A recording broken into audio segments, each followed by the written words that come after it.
सर्वांना जय शिवराय आणि सर्वांना जय भीम आणि सर्वांना सुप्रभात मित्रांनो। बघा, आज गणतंत्र दिवस म्हणजे आजपासून संविधान हे अंमलामध्ये आलं होतं आणि संविधान लिहिलेलं आहे महामहिम महापुरुष भारतरत्न विश्वरत्न डॉक्टर बाबासाहेब आंबेडकर यांना प्रथमतः आपण सर्वांनी अभिवादन करूया।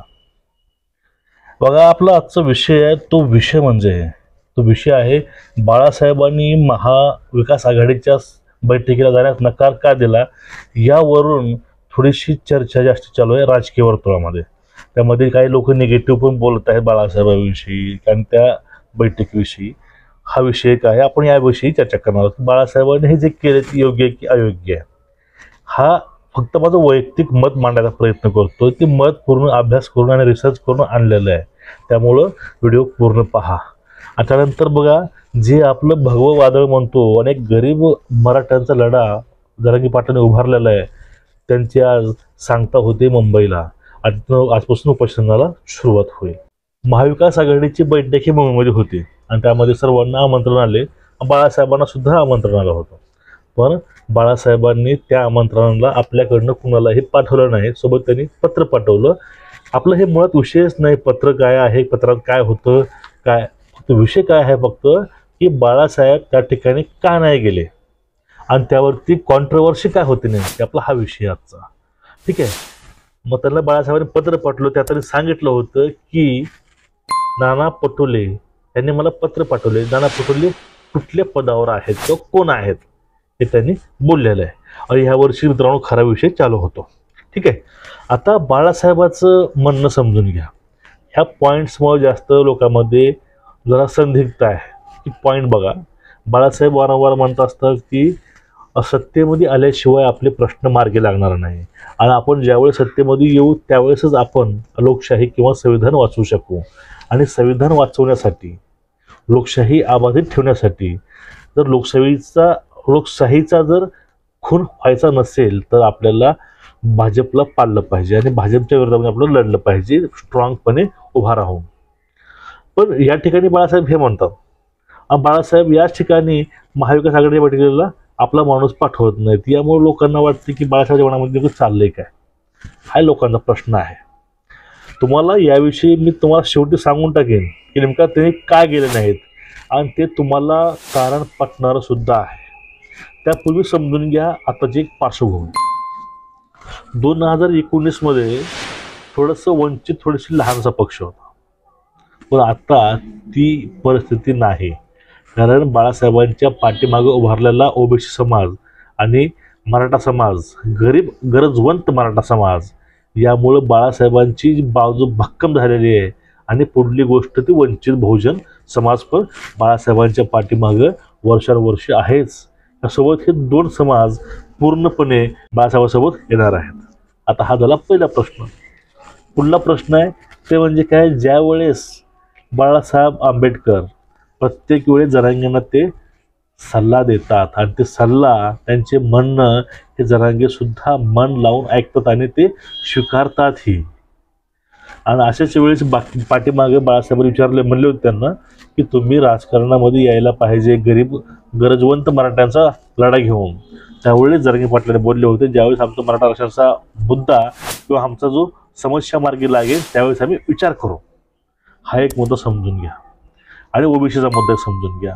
ह्या दोन्ही समाज इनडायरेक्टली बाळासाहेबांच्या पाठीमागे आहेत। एक वेळेस बाळासाहेबांनी आवाज दिला तर मराठा समाज पूर्णपणे बाळासाहेबांच्या पाठीमागे नक्कीच येऊ शकतो, त्यामध्ये काही शंका नाही।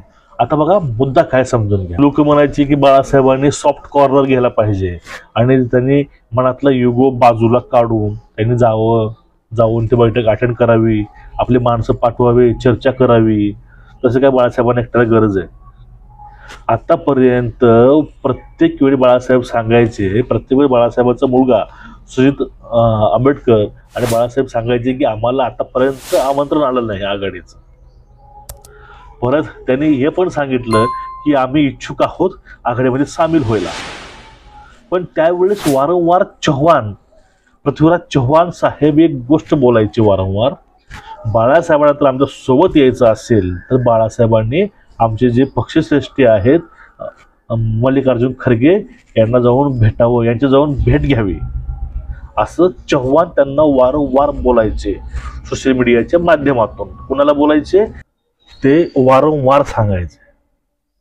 मग जर पक्षामध्ये आघाडीमध्ये यायचं असेल तर जर महाविकास आघाडीमध्ये यायचं असेल तर मल्लिकार्जुन खरगेला जाऊन भेटायचं होतं. तर मग आता जे पत्र आणलेलं आहे हे पत्र नानासाहेब पटोले यांनी का दिलं, त्यावरती त्यांची सही का आहे हा त्यांचा प्रश्न आहे. आणि हा प्रश्न अगदी बरोबर आहे. म्हणूनच बाळासाहेबांना एक अष्टपैलू व्यक्तिमत्व लोक म्हणतात. एक वैचारिक भाषण असतात, वैचारिक ते कुठल्याही गोष्टी करतात, ते वैचारिक प्रत्येक पाऊल टाकतात, म्हणून लोक बाळासाहेबांचे फॅन आहेत. हेच गोष्ट आहे. डायरेक्टली न बोलता पण एक काळाखाली काढलेले काँग्रेसचे ते नेते आहेत.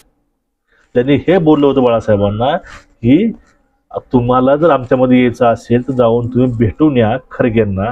त्यांच्या कानाखाली हे चपराक मारले बाळासाहेबांनी, ते पण शाब्दिक चपराक आहे. ह्या गोष्टी इशारे कळणाऱ्याला कळले, पण यावेळेसच वंचितचं पारडं उठलेलं आहे आणि यावेळेस पूर्ण कोमामध्ये गेलेलं आहे महाविकास आघाडी. यांचे पहिलेच धिंगणे झालेले आहेत. यांच्या पक्षामध्ये पक्ष नाही, पक्षामध्ये माणूस नाही, एवढा युगो. आणि ते ठोकर देत आहेत बाळासाहेबांना. अंतरून पाहून पाय पसरावं एक मराठीमधील म्हण आहे. अशा गोष्टी, ह्या म्हणीची गरज त्यांना आहे, बाळासाहेबांना नाही. कारण बाळासाहेबांचं आता पारडं जड आहे आणि ते पारडं कायमच जड राहणार आहे. वारंवार बाळासाहेबांच्या व्यक्तिमत्वातून एक गोष्ट समोर येते की आत्मस्वाभिमान, सत्तेसाठी किंवा खुर्चीसाठी कुणापुढे झुकणारा हा व्यक्ती म्हणजे सन्माननीय श्रद्धेय बाळासाहेब आंबेडकर नाहीत. हे त्यांनी आज त्यांनी प्रूफ करून दाखवलेलं आहे. आम्हाला अभिमान आहे की आपल्या महाराष्ट्रामध्ये बाळासाहेबांचं वास्तव्य आहे. आणि हा जो मेन कारण होतं बाळासाहेबांचं, त्यांनी ते धुडकारून लावलं होतं. आता बघा पुढील जी रणनीती आहे ती रणनीती महाराष्ट्राचं राजकारण हे पूर्णपणे बाळासाहेबांवरती अवलंबून आहे. हे टोटल जर आपण अभ्यास केला बारकाईनं तर बाळासाहेब एवढा, वंचित बहुजन आघाडी एवढा कोणताही विरोधी पक्ष स्ट्रॉंग महाराष्ट्रामध्ये उरलाच नाही. तुम्हाला एकूणच याविषयी वाटतंय काय, नक्कीच कमेंट करा. बाळासाहेब त्या ठिकाणी काय गेले नसावेत, तुम्हाला काय वाटतं, तुमचे म्हणणं ते पण सांगा. आणि जे माझं मत मानलंय, तुम्हाला मताविषयी वाटतंय काय ते पण सांगत चला.